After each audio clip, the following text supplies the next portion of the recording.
नमस्कार, स्वागत है आपका हमारे यूट्यूब चैनल पर। बात करते हैं कार्यपत्रक 66 की 66 पे विलोम शब्दों को रेखा खींचकर मिलान करना है। कक्षा 4-5 की हिंदी कार्यपुस्तिका के अंतर्गत तो विलोम शब्दों को रेखा खींचकर मिलाना है। संतोष का हो जाएगा असंतोष, जो कि मिलाया हुआ है। आसानी से का हो जाएगा कठिनाई से। साफ का हो जाएगा गंदा। अवगुण का गुण, दुखी का सुखी, खुशी का गम, कम का ज़्यादा और बढ़कर का घटकर। इस तरह से मिलान करेंगे विलोम शब्दों का।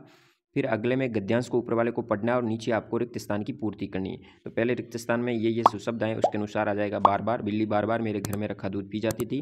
फिर आएगा जब जब सोन मेरे घर आता है तो मेरे साथ खेलता है। अभी अभी पता चला कि गगन के पैर में चोट लगी गई है। बारिश तो धीरे धीरे भी होती है और तेज तेज भी होती है। इस तरह से रिक्त स्थान की पूर्ति करेंगे और इस वर्कशीट को कंप्लीट करेंगे। फिर बात करते हैं कार्यपत्रक 67 की 67 के अंतर्गत गद्यांश दिया गया है। कहानी आधारित, कहानी को पढ़ना है, फिर प्रश्नों के उत्तर देने हैं। किसान के घर में रहता था चूहा, 1 नंबर राइट होगा। चूहा खाता था, अनाज खाता था। चूहा बर्तन क्यों गिरा रहा था? क्योंकि घर में शोर अलमारी को खोल रहा था। और चूहे ने किसान को जगाने के लिए रसोई घर से बर्तन गिराना शुरू कर दिया था। क्या किसान को पता था कि चूहा घर में है? हाँ, किसान को पता था कि चूहा घर में है, क्योंकि उसको जानकारी में था। शोर क्यों भाग रहा था? क्योंकि चूहे के बर्तन बजाने से किसान जाग गया था, इसलिए शोर भाग रहा था। फिर बात करते हैं कार्यपत्रक 68 की। 68 में एक पोस्टर दिया गया है नृत्य प्रतियोगिता का। इस पोस्टर आधारित नीचे सवाल पूछे गए। ऊपर दिया गया पोस्टर किस पर आधारित है? तो नृत्य प्रतियोगिता होगा। प्रतियोगिता में आवेदन की अंतिम तिथि यहाँ लिखी गई है 12/12/2023। किस आयु वर्ग के लिए है? तो ऊपर की तरफ आप देख रहे होंगे गोले में दिया है आयु वर्ग 6 से 14 वर्ष, तो यहाँ जाएगा 6 से 14 वर्ष।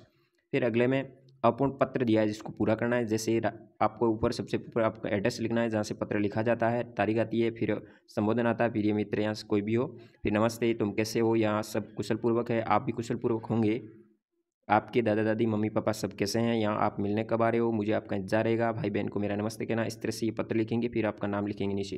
तो इसको इस रिक्त स्थान की पूर्ति करनी है पत्र की। बात करते हैं अगले कार्यपत्रक 69 की। यहाँ पे एक चित्र दिया गया है झंडारोहण का। इससे संबंधित आपको नीचे लिखना है इस चित्र में क्या क्या हो रहा है। तो सबसे पहले इस चित्र में झंडारोहण हो रहा है। कुछ बच्चे प्रार्थना कर रहे हैं, कुछ गा रहे हैं, कुछ नाच रहे हैं और कुछ खेल रहे हैं। फिर अगला, इस दिन तुम अपने स्कूल में क्या क्या करते हो? तो हम विद्यालय में साफ सफाई करते हैं, सजावट करते हैं, अतिथियों के बैठने और पानी पिलाने की व्यवस्था करते हैं, साथ ही जो जिम्मेदारी दी जाती है उसको निष्ठापूर्वक निर्वहन करते हैं। इस तरह से आप लिखेंगे। फिर बात करते हैं कार्यपत्रक नंबर 70 की। 70 में एक कविता दी गई है। पर्वत पर जय नदी उछलती, मैदानों में आती, हरियाली की सुंदर धानी खेतों में लहराती है, मोती जैसे दाने हंसते हर गेहूं की बाली के, हल्की नोक लिए लिखते हम गीत यहाँ खुशहाली के। फिर नदी मैदानों में कहाँ से आती है? तो यहाँ उत्तर हो जाएगा पर्वतों से। खेतों में क्या लहराती है? हरियाली लहराती है। खुशहाली के गीत किससे लिखे जाते हैं? हल्की नोक से। फिर अगले में गद्यांश है जिसको पढ़ना है, फिर प्रश्नों के उत्तर देने हैं। गद्यांश किसके बारे में है? यहाँ पे सड़क के बारे में बात हो रही है। मैं सड़क हूँ, मिट्टी पत्थर और डामर से बनी हुई, इसके बारे में।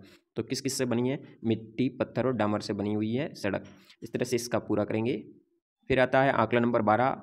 12 में आपको पहला प्रश्न में विलोम शब्द लिख करके रिक्त स्थान पर, जैसे दिन का विलोम शब्द हो जाएगा रात, काला का सफ़ेद, पास का दूर और कल का आज हो जाएगा। रिक्त स्थान पूर्ति करेंगे। फिर कविता को पढ़ेंगे।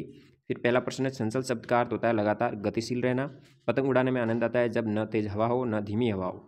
सबके मन को लुभाती पतंग का अर्थ है उपरोक्त सभी, सभी के दिलों को आकर्षित करती, सबको अच्छी लगती, इसमें इससे खेलना चाहते हैं, यानी उपरोक्त सभी उत्तर राइट होगा। आसमान का समानार्थी शब्द होगा आकाश। कविता में आए हुए युग्म शब्द लिखने हैं, जैसे रंग बिरंगी आया हुआ है, सर सर है, फर फर, खेल तमाशे, जो कि एक युग्म सीने से जुड़े हुए हैं। पतंग उड़ाने से पहले आप क्या क्या तैयारी करते हैं? पतंग उड़ाने के लिए धागा, सरखी और मांझा लाते हैं। इस कविता का नाम आप रंग बिरंगी पतंग देख सकते हैं। या फिर गाय के दूध की पौष्टिकता का एक छोटा सा विज्ञापन बनाना है। तो आप यहाँ पे इस तरह से, अखबार में आपने देखा होगा दूध का विज्ञापन इस तरह से आता है, तो आप इस तरह से बना सकते हैं। दूध की गिलास बना सकते हैं, या ऊपर लिखेंगे हेड गाय का दूध हेडलाइन में, और फिर यहाँ पे आप इसी तरह से बना सकते हैं। तो ये होगा विज्ञापन, जो कि आप यहाँ पे चित्र बनाना, आपको अपने अनुसार कलर भी भर सकते हैं। इस तरह से आपको अगले नंबर 12 तक कार्य करना है। धन्यवाद। जय हिंद, वंदे मातरम।